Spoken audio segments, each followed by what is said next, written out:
예, 안녕하십니까. 하나금융투자에서 매크로 맡고 있는 소정입니다. 지난주에 글로벌 시장에서 가장 관심을 모았던 쪽이라면 오히려 ECB나 BOJ 통화 정책이 아니었나라고 생각을 하고 있습니다. ECB를 지배하고 있는 유로존은 오히려 최근 지표는 미국보다 훨씬 더 좋다라고 생각을 할 수 있죠.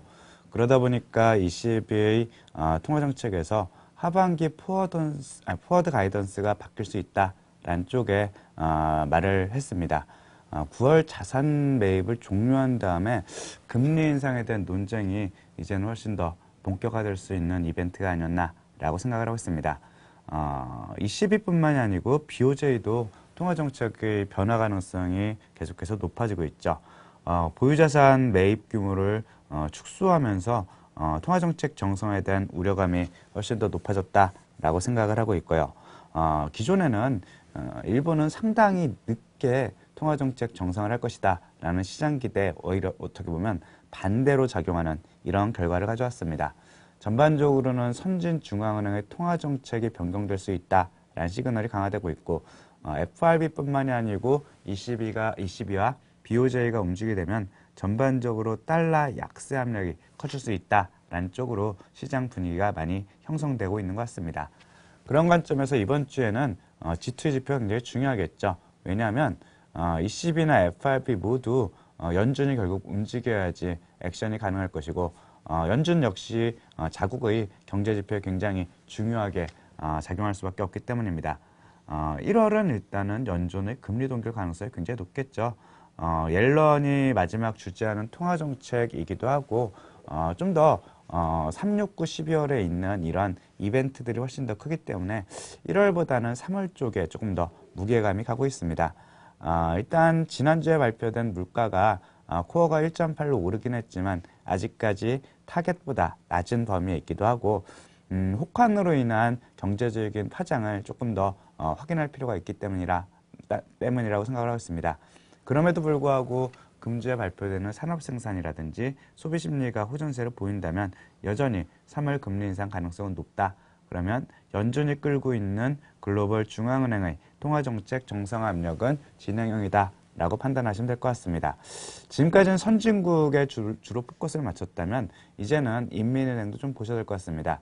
현재 이번 주에 나오는 4Q 중국 GDP가 6.7%를 예상을 하고 있는데 만약에 이 정도 수준이 나오거나 아니면 잘 나올 경우에는 결국 중국도 인민은행의 행보가 좀씩 틀려질 수 있다라는 쪽에 의미를 담고 있겠죠. 전반적인 외부 환경이 이렇게 통화정책 정상화 압력을 작용하고 있고 내부적으로는 국내적으로는 자산 가격 상승이 있죠. 이 부분을 말씀드리는 이유는 일단은 이번 주에 하나의 금통위가 있기 때문이죠. 왼쪽 그림 보시는 것처럼 글로벌 중앙은행을 끌고 있는 연준이 경제 지표를 바탕으로 해서 정상화 압력이 높아지고 또 주변국인 중국도 어쨌든 경기가 나쁘지 않다면 전반적인 내부 외부 환경은 한은을 압박할 가능성이 크다라고 생각을 합니다. 물론 이번 주에 있는 한국은행에서 금리를 올릴 가능성은 굉장히 희박하다라고 생각을 하고 있지만 한은이 바라보고 있는 경제 환경이라든지 아니면 자산시장 평가에 대해서 이러한 행간을 굉장히 잘 읽어야 되는 한 주가 아닌가라고 생각을 하고 있습니다. 이어서 주식 쪽 전략 말씀 듣도록 하겠습니다. 안녕하십니까. 주식 전략 담당하는 이정환입니다. 오늘 말씀드릴 부분은 전체적인 시장에 대한 환경에 대한 설명을 좀 드리고 유동성이라는 부분이 어느 쪽으로 조금 더 집중될 수 있는가 이런 부분을 국내적인 부분에 의해서 말씀을 드리도록 하겠습니다. 우선 기본적으로 좀 유동성이 들어갈 수 있는 환경이 어느 쪽에 많이 집중되어 있는가를 좀 보게 되면 우선 시중금리가 좀 상승한다는 기대가 상당히 좀 높은 편인 것 같습니다. 물가지표라든가 이런 것들 때문에. 아무래도 전반적으로 글로벌 시장 자체에서 채권 시장으로서의 유동성 유입에 대해서는 상당히 좀 틈이 좁아지고 있는 게 아닌가라는 생각을 하실 필요가 있는 것 같고요. 두 번째로는 어쨌거나 한국 같은 경우는 부동산 규제 대책들이 굉장히 강도 높게 발표가 되고 있습니다. 전체적으로 보게 되면 정권 집권의 초기 부분에서는 상당히 정부 정책들이 굉장히 잘 작동을 한다는 점을 생각을 하게 되면 부동산으로도 유동성에 어떻게 보게 되면 유입의 강도라든가 이런 부분들이 예전만큼 못할 수 있다는 생각을 할 수 있는 부분이 되는 것 같습니다. 대신 좀 유동성의 물꼬를 좀 트여준 쪽이 게 있죠. 아무래도 이제 11일 날 금감위 쪽에서 발표를 하게 된 코스닥 시장 활성화 정책 이런 것들이 코스닥 시장 쪽으로 유동성을 조금 더 집중화시킬 가능성이 높다는 생각을 하실 필요가 좀 있는 것 같습니다. 과거에 조금 정권의 패턴을 갖고 업종이라든가 이런 걸 생각을 해보게 되면 과거의 정권들은 흔히 얘기하는 경제 성장 정책의 주요 주안점을 발표를 하게 됩니다. 대표적으로 노무현 정권 당시에 발표를 했던 경제 성장의 두 축은 수출 증가와 물가 안정이라는 축이었죠. 당시에 그러다 보니까 수출이 굉장히 잘 됐었던 조선이라든가 철강, 해운 이런 업종들은 끝까지 주도주의 모습을 유지하는 모습을 보였습니다. 반대로 물가 안정을 강조하다 보니까 소매라든가 흔히 얘기하는 통신이라든가 전력 이렇게 내부적으로 인상이 좀 가격 인상이 쉽지 않았던 업종들은 상당히 좀 부진한 모습을 보였다는 특징이 있는 것 같습니다. 이명박 정권 하에서도 비슷한 모습을 보이게 되죠. 당시에 두 가지 경제의 축은 원화약세하고 4대강 산업이었습니다. 그러다 보니까 원화약세하고 맞물려서 흔히 얘기하는 자동차 업종이 굉장히 화랑을 누렸었고요. 그리고 4대강 산업과 맞물려서는 건설업종이 굉장히 강세를 보였던 특징이 있는 것 같습니다. 대신 성장 정책에서 많이 제외됐던 당시 IT라든가 특히 IT, 소프트웨어 이런 산업들이 상당히 좀 부진했던 모습을 주가 시장에서도 보였던 특성을 좀 갖고 있는 것 같습니다. 전체적으로 보게 되면 코스닥 시장으로서의 자금몰이 이런 부분들을 생각을 해보게 되면 코스닥의 두 축은 어떻게 보게 되면 IT와 헬스케어라는 섹터가 두 축이 형성이 되어 있습니다. 시가총액도 그렇고 이익 비중도 그렇죠. 전체적으로 모두에 말씀드렸던 것처럼 2018년도의 전반적인 기조, 즉 IT와 헬스케어라는 주도주는 크게 여전히 변함없는 지위를 유지할 거라는 생각도 해보실 수 있는 전략적인 측면의 아이디어가 되지 않을까 생각을 하고 있습니다. 채권 전략적으로 얘기를 넘겨보도록 하겠습니다. 안녕하세요. 채권 담당하는 이미선입니다. 지난주에는 우리나라 채권 금리가 상당히 많이 올랐고요. 특히 장기 쪽 금리 위주로 많이 상승을 했습니다. 일본 중앙은행의 통화 정책이 변경될 수 있다는 우려들이 시장에 반영이 되면서 국내 시장에서도 영향을 미치게 됐고요. 그래서 왼쪽 차트에서 보시면 국고 10년 금리가 10bp가량 상승을 해서 2.62%까지 상당히 많이 올라왔고요. 국고 3년도 7bp 상승을 해서 2.17%까지 올라왔습니다. 그래서 지금 오른쪽에 있는 차트를 보시면 지금 장기 쪽 금리가 상당히 가파르게 상승을 하고 있고요. 그래서 장단기 금리가 미국과 마찬가지로 우리나라도 최근에 연초 이후로는 계속 벌어지고 있습니다. 작년 연말까지만 해도 국내 쪽 장기 금리가 계속 하락 압력을 받았었고 미국 금리도 계속 내려가고 있었지만 연초 이후로 이제 분위기가 바뀌게 된 가장 큰 이유는 글로벌 물가에 대한 기대가 계속 생기고 있고요. 그다음에 BOJ가 매번 국채 매입을 이제 하고 있는데 작년 같은 경우에는 50조 엔 정도 채권을 매입을 했습니다. 그래서 일본 10년 금리를 0%로 계속 유지시키기 위해서 중앙은행이 계속적으로 개입을 하면서 매입을 해왔는데요. 지난주에 10년에서 25년 구간의 채권을 예상치 못했던 부분인데 중앙은행이 늘 매입하던 규모보다 100억 엔 정도를 더 적게 매입을 했습니다. 그래서 점점 BOJ가 이제 규모를 줄여가는 게 아니냐라는 우려가 나왔고요.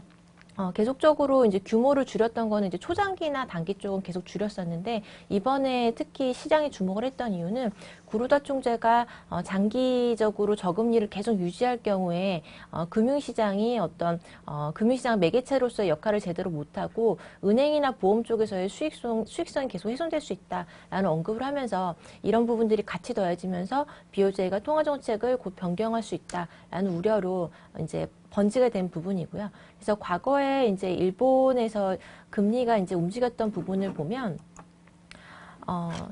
2015년 같은 경우에 마이너스 금리를 도입하기 전에 일본 10년 금리가 0.3에서 0.5 정도에서 유지가 되었었습니다. 그리고 16년 1월 말에 초과 예치금에 대해서 마이너스 0.2% 부과를 결정을 하면서 금리가 급락을 했고 2016년에 브렉시트도 있었고요. 그리고 그 다음부터 반등을 하기 시작한 거는 16년 7월입니다. BOJ 회의에서 지금 연 80조 엔씩 국채 매입을 하던 정책에서 그냥 10년 금리를 0%로 유지하기 위해 필요한 만큼만 매입을 하겠다라고 정책을 변경을 하면서 금리가 좀 상승을 했고요. 그다음에 11월에 트럼프가 당선되면서 다시 한번 금리가 올랐습니다. 그래서 지금 이제 중앙은행의 어떤 의도대로 계속 0%에서 유지가 돼 왔었고요. 그래서 이번에 만약에 지금 10년 금리 0% 타겟팅 정책을 변경을 한다고 한다면 올라가게 되는 레인지는 한 0.에서 0.3 정도, 즉 마이너스 금리를 도입하기 전 정도의 수준으로 10년 금리가 장기적으로는 올라가게 될 것으로 예상을 하고 있고요. 그 다음에 지금 5년 쪽 금리를 오히려 0%로 타겟팅을 하고 10년을 타겟팅을 푸는 이런 정책들의 가능성이 얘기가 되고 있습니다. 그래서 5년이 0%로 맞춰진다고 한다면 지금 이제 과거 평균 일본의 5년, 10년 스프레드를 감안하더라도 향후에 10년, 일본 10년의 금리는 현재보다는 한 20bp 정도가 더 상승할 수 있는 여력들이 있습니다. 그래서 일단 BOJ가 정책을 변경하려고 하는 이유는 일본의 7개 분기 연속으로 성장률이 계속 상승을 하고 있고요. 고용, 소비, 기업이 모두 호조를 보이고 있기 때문입니다. 다만 지금 BOJ의 목표 물가인 2%에 다다르지 못한다는 그 물가 부분만 부진한 부분이 있는데요. 이 부분도 1%를 넘어서는 것으로만 확인이 된다고 한다면 상반기 중에는 현재 일본 10년 금리 타겟에 대한 정책이 풀릴 가능성이 높다고 보고 있습니다. 그러면 아무래도 이제 국내나 미국 금리도 같이 영향을 받게 될 걸로 예상을 하고요. 이 부분에 대해서는 한 50% 정도는 이번에 이미 선반영이 되지 않았나라는 생각을 하고 있습니다. 이번 주에 한국은행 기준금리 결정이 있습니다. 만장일치 동결을 전망을 하고 있고요. 올해 성장률과 물가 상승률 같은 경우에는 작년 10월에 이제 전망을 했던 게 2018년 전망이 성장률이 2.8%, 2.9% 그리고 물가는 1.8%로 전망을 했었습니다. 그래서 성장률은 3%를 좀 상회하는 수준으로, 그리고 우리나라 CPI는 2% 정도로 상향을 할 가능성이 높다라고 보고 있고요. 최근에 부동산에 대한 어떤 규제가 계속 이어지고 있는데도 불구하고 강남 지역을 중심으로 부동산 가격이 계속 상승을 하고 있습니다. 그리고 비트코인에 대한 어떤 우려들도 정부 입장에서 계속 나오고 있고요. 그 다음에 글로벌 물가가 올라가는 부분이 국내의 어떤 물가에 어떤 영향을 미칠지, 이런 부분에 대해서도 한국은행의 입장에 시장이 주목을 할 것으로 예상이 됩니다. 예, 말씀드린 것처럼 주식과 채권이 좀 다르게 움직일 개연성이 많은 한 주인 것 같습니다. 그럼에도 불구하고 어쨌든 공통된 방향은 환율의 변동성이 커질 수 있다는 점이니까 이 부분과 연계해서 외국인 자금 플로우를 계속해서 추적하시면서 시장 대응하시면 될 것 같습니다. 예, 즐거운 한 주 되시기 바랍니다. 고맙습니다.